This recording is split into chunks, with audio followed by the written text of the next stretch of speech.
Graça, paz e misericórdia da parte de nosso Senhor Jesus Cristo. Bem-vindo a você que nos acompanha para mais uma Escola Bíblica Dominical. Estaremos comentando a lição de número 10, acerca da ceia do Senhor, a segunda ordenança da igreja. Já estabelecemos um paralelo na lição anterior acerca do batismo e agora a Santa Ceia. Dois rituais que estão intimamente ligados com os dois rituais da antiga aliança. E a questão abordada é ser ou não ser um sacramento. E é dentro deste ponto que estaremos comentando o que é a Santa Ceia, para quem é a Santa Ceia, quem pode participar da Ceia do Senhor, qual o benefício de quem não, o benefício daqueles que participam, quais as consequências daqueles que participam de forma ilegítima da Ceia do Senhor. E também estaremos abordando a questão da banalização da Santa Ceia do Senhor, neste tempo pós-modernidade.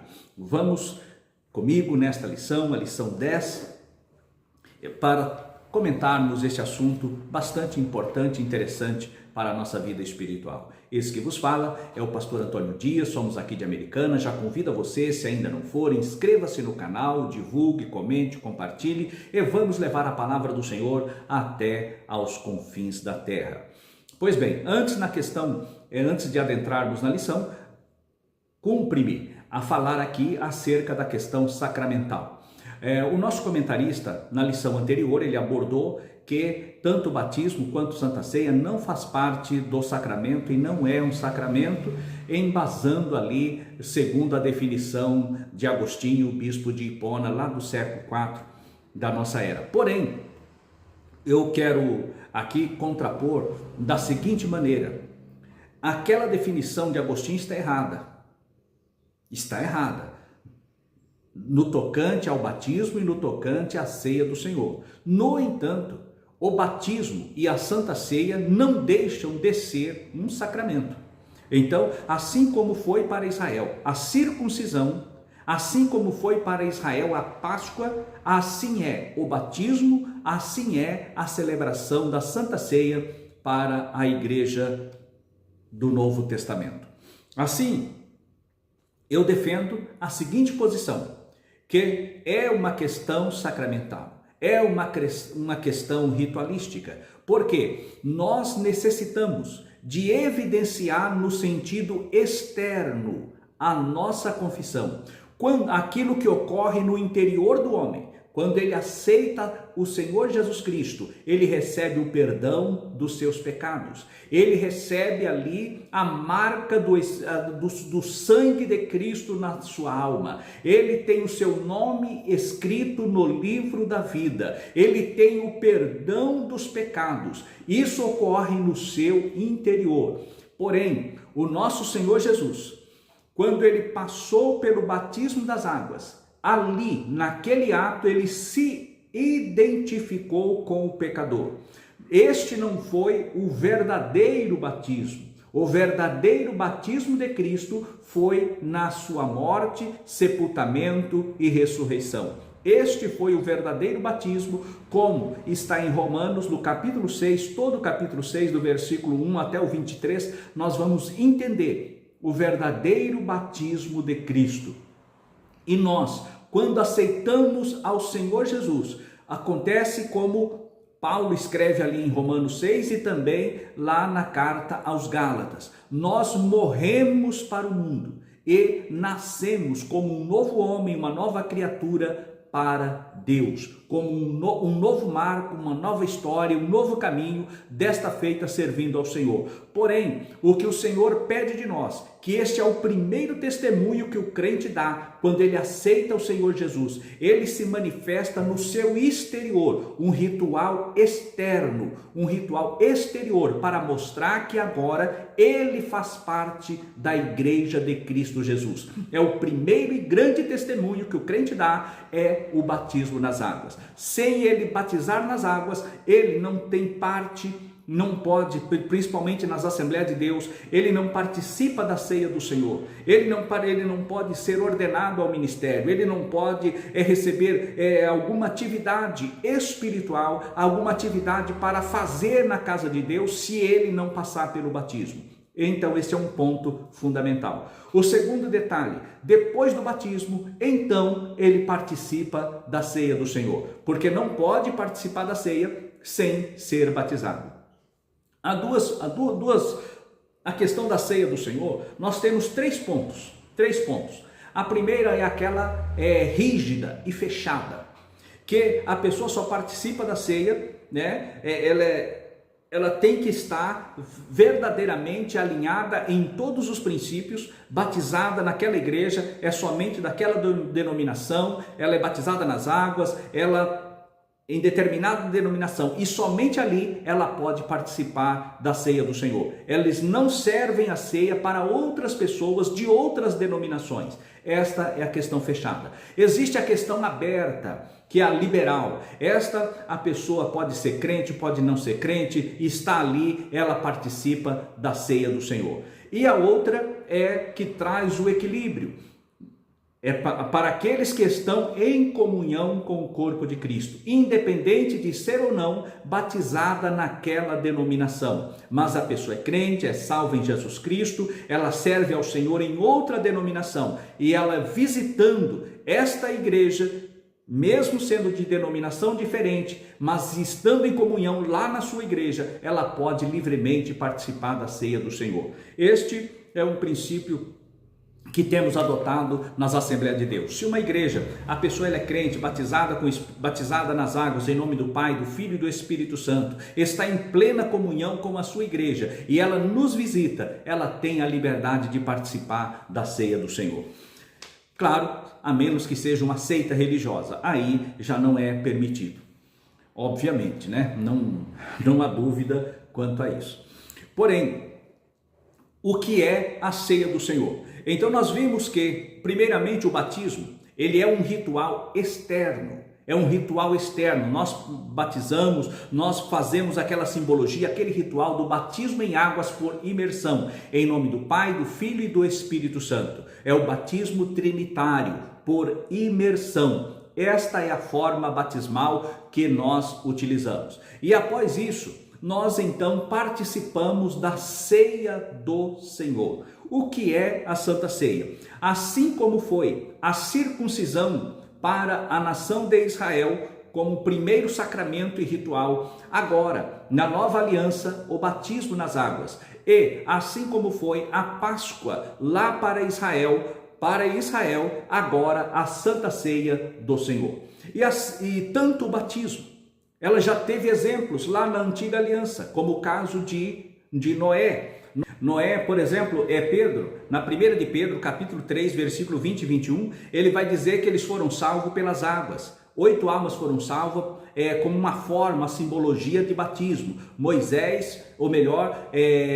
Noé foi batizado nas águas do dilúvio. Assim também, na 1 de Coríntios, capítulo 10, versículos 1 e 2, Paulo vai dizer que Israel foi batizado em Moisés na nuvem e no mar. Mostra que esta referência batismal, ela já vem desde a antiga aliança, e aquela nova geração que adentrou na terra prometida, lá em Josué, nós vamos ver que o Jordão, ele transbordava nas suas ribanceiras, e as águas do Jordão parou e constituiu um monte para cima, e Israel passa a pés enxutos ali no Jordão. Então nós vemos ali a nova geração sendo batizada nas águas do Jordão, no mesmo exemplo dado por Moisés, ou por Paulo, acerca de Moisés no Mar Vermelho. Agora, no Jordão, a nova geração adentra na terra prometida.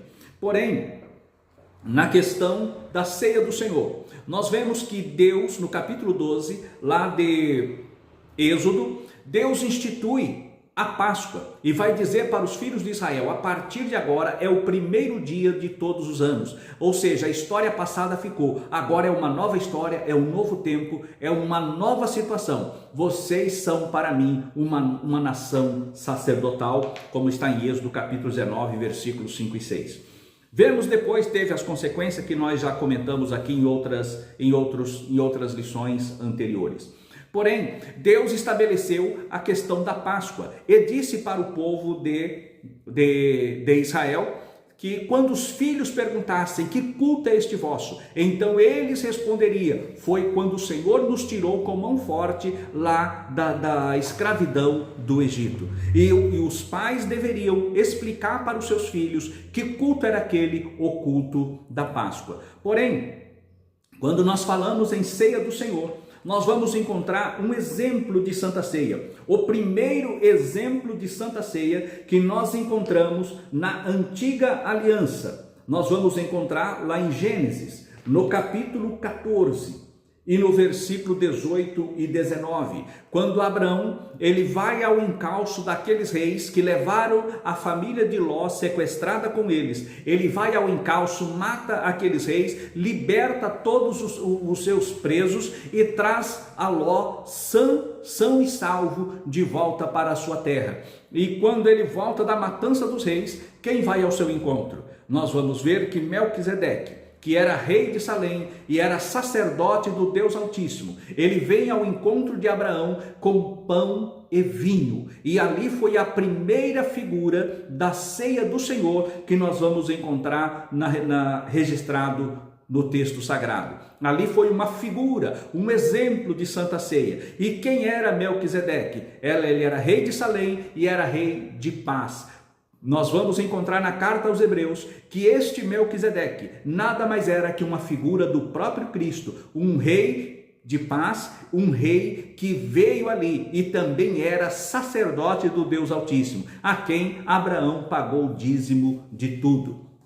Vemos assim que a ceia do Senhor, assim como o batismo, ela já vem exemplificada na Antiga Aliança, porque entre as religiões existe aqueles fatos, algumas cerimônias de alimentação, onde as pessoas elas comem para se identificar com a divindade com a qual elas servem.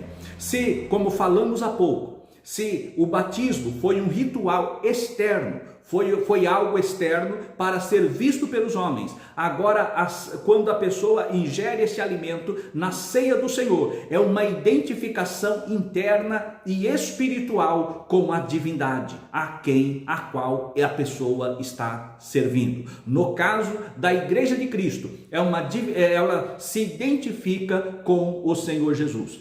Aí alguém vai dizer: mas e o pão e o vinho? Pois bem, o pão se torna o corpo de Cristo uma vez dado graça? De maneira nenhuma. O pão não se torna o corpo de Cristo e nem o vinho se torna o sangue de Cristo, como é ensinado pela Igreja Romana. Isso seria a questão da transubstanciação. Quando houve a Reforma Protestante, Lutero, ele discordou desse ponto, porém, ele passou a dizer que o corpo de Cristo e o sangue de Cristo verdadeiramente ele estava presente ali na celebração da ceia. Isso já não era transubstanciação, mas consubstanciação, que também não é a forma que cremos. Nós entendemos que o pão e o vinho, eles não se tornam o corpo e o sangue de Cristo. Não é a presença física do corpo, nem a presença física do sangue que ali está, mas é meramente simbólico, é uma simbologia do corpo e do sangue do Senhor Jesus. Quando a igreja, ela participa, ela passa pelo batismo e aí ela vai então celebrar a ceia do Senhor, porque foi o Senhor Jesus, ele ao comer a última Páscoa, ele então, após a comer, foi ali no jantar da Páscoa que Judas foi indicado. Judas saiu e após Judas sair é que o Senhor Jesus, ele institui a Santa Ceia. Há muitos que acham que Judas participou da Santa Ceia. Não, da Santa Ceia instituída pelo Senhor Jesus Cristo, Judas não participou. Ali o Senhor, ele vai dizer: na noite em que foi traído, tomou o pão e tendo dado graças, partiu e disse: tomai e comei todos vós, isto é o meu corpo que é dado por vós.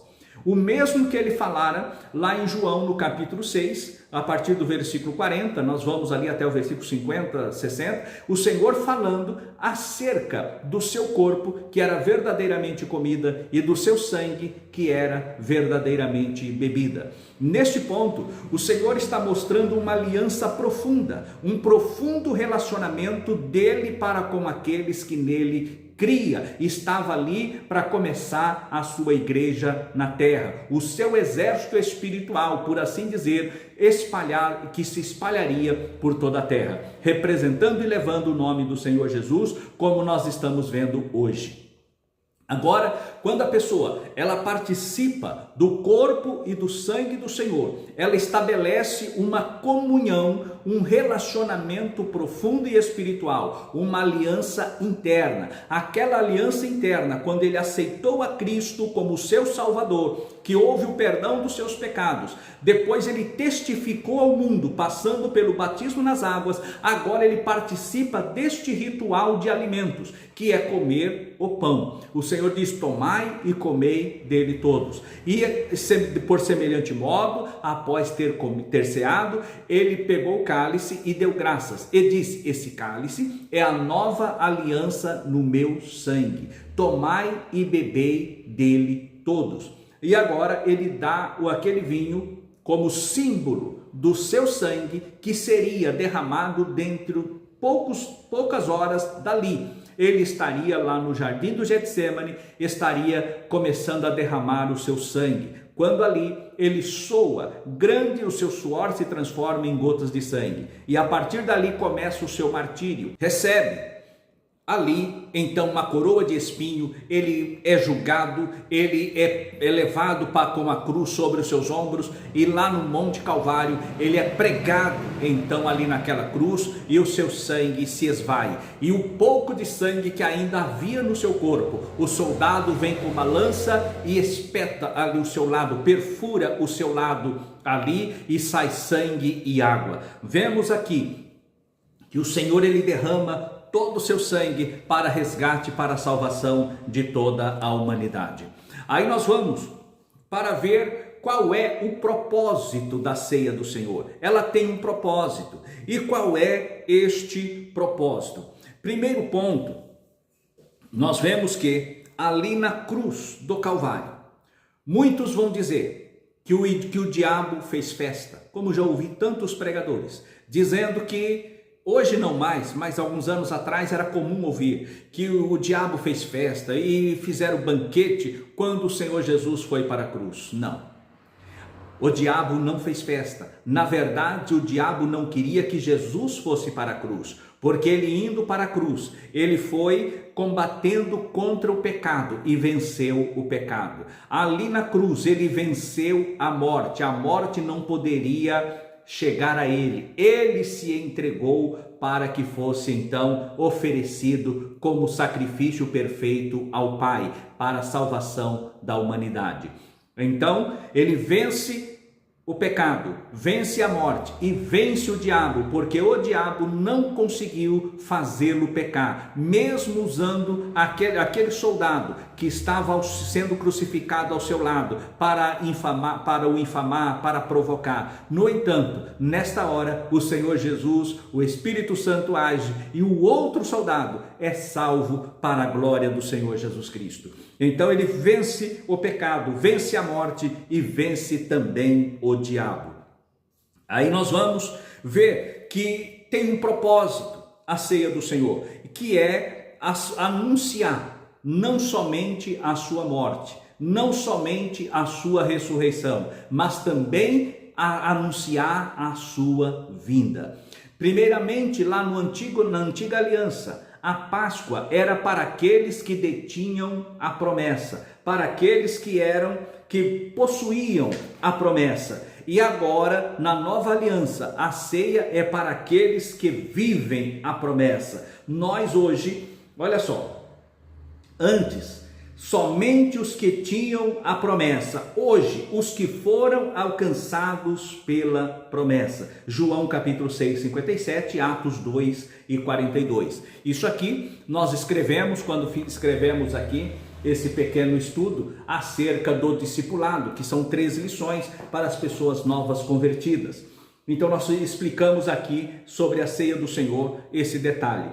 Pois bem, então a ceia do Senhor, no passado, a Páscoa, era para aqueles que detinham a promessa e agora para aqueles que alcançaram a promessa. E neste ponto nós também celebramos a comunhão entre os irmãos, a comunhão da igreja, os irmãos em comunhão, formando um só pão, como diz Paulo na sua carta aos Coríntios. Então, nós vamos ver ali que a igreja forma um pão, e nós somos o quê? O corpo de Cristo, e Cristo a cabeça. Louvado, engrandecido é o nome do Senhor Jesus.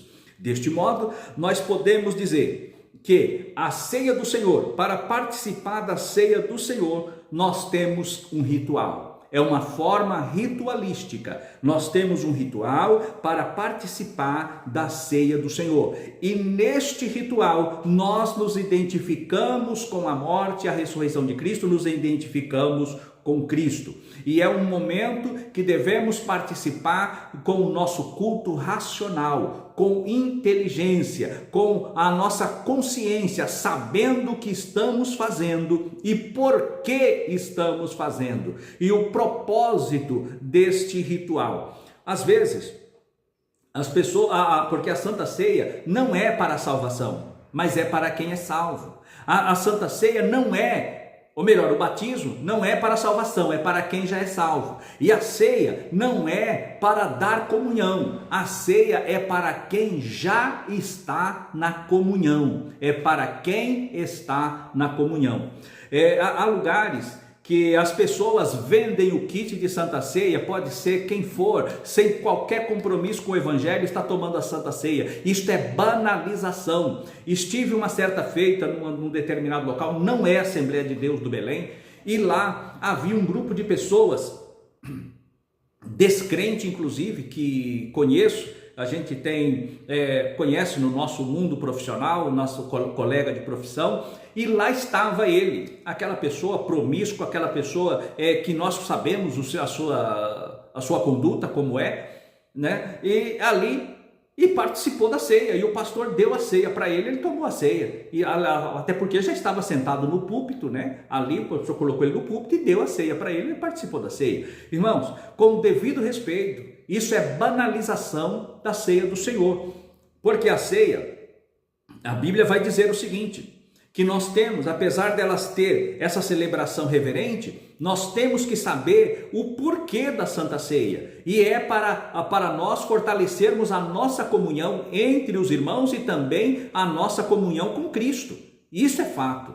Agora, por isso que Paulo vai escrever que muitos, por participar da ceia do Senhor sem discernimento, há fracos e doentes, mas e muitos que dormem.